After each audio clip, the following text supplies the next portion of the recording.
जामनेर तालुक्यात चालू खरीप हंगामात ऐन मृग नक्षत्रातच पावसाचे प्रमाण अपेक्षेपेक्षा कमी आहे। ज्या भागामध्ये सुरुवातीस चांगला पाऊस झाला त्या भागातील शेतकऱ्यांनी वेळेत पेरण्या करून घेतल्या आहेत। मात्र त्यानंतर पावसाने अचानक दंडी मारल्याने इतर भागातील शेतकरी चिंतेत सापडले।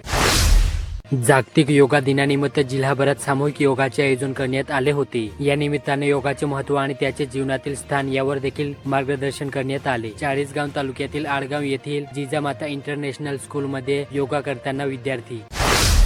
चाळीसगाव तालुक्यात दुःख आणि संघर्षाचा अभंग करीत ते दरवर्षी विठ्ठल नामाची शाळा भरवतात। दरवर्षी पंढरीची पायी वारीही करतात। चाळीसगावातील कृष्ण महाराज यांनी पालकत्व स्वीकारलेले 8 ते 15 वयोगटातील मुले दरवर्षी नित्यनेमाने चाळीसगाव ते पंढरपूर अशी वाट चालतात।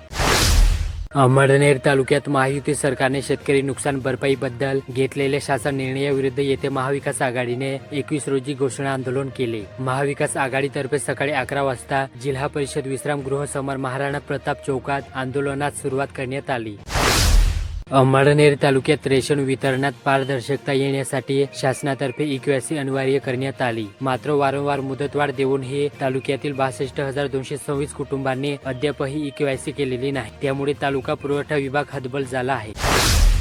जळगावात भरधाव कार चालकाने पादचारी व इतर वाहनांना धडक दिल्याने गंभीर जखमी झालेले वंदना सुनील गुजराती वय 49 या महिलेचा शुक्रवारी 20 जून रोजी पहाटे उपचारादरम्यान मृत्यू झाला। यांच्या विरुद्ध रामनंदनगर पोलीस ठाण्यात सदोष मनुष्यवधाचा गुन्हा दाखल केला।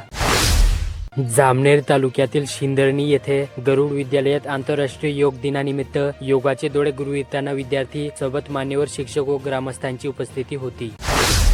बडगाव शहरातील ग्रामीण रुग्णालयामागे असलेल्या गोडदे देवस्थानाकडे जाणारे जुने पिंपळगाव बुद्रुक रस्त्यावर ठिकठिकाणी छोटे मोठे खड्ड्याचे जाळे पसरले। रस्त्यात खड्डे की खड्ड्यात रस्ता हेच समजत नाही। शेतकऱ्यांना मालवाहतुकीसाठी व रस्त्यावरून शेतात जाताना त्रास सहन करावा लागत आहे। बडगाव ते गोडदे रस्ता काँक्रीटीकरणाचे काम करण्यात यावे अशी मागणी केली जात आहे। या रस्त्यामुळे बडगाव, टोळगाव, पिंपळगाव बुद्रुक येथील शेतकऱ्यांना त्रासाचे ठरत आहे।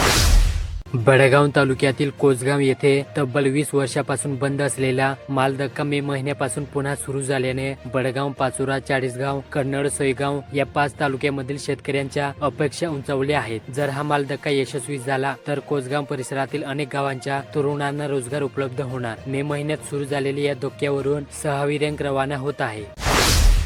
जळगाव जिल्ह्यात योग दिनानिमित्त विविध कार्यक्रमाचे आयोजन करण्यात आले होते। या निमित्त शाळा महाविद्यालयामध्ये योग प्रात्यक्षिकांचे आयोजन करण्यात आले होते। यावेळी विद्यार्थ्यांना योगबाबत माहिती तसेच योगाचे महत्त्व याबाबत मार्गदर्शन करण्यात आले।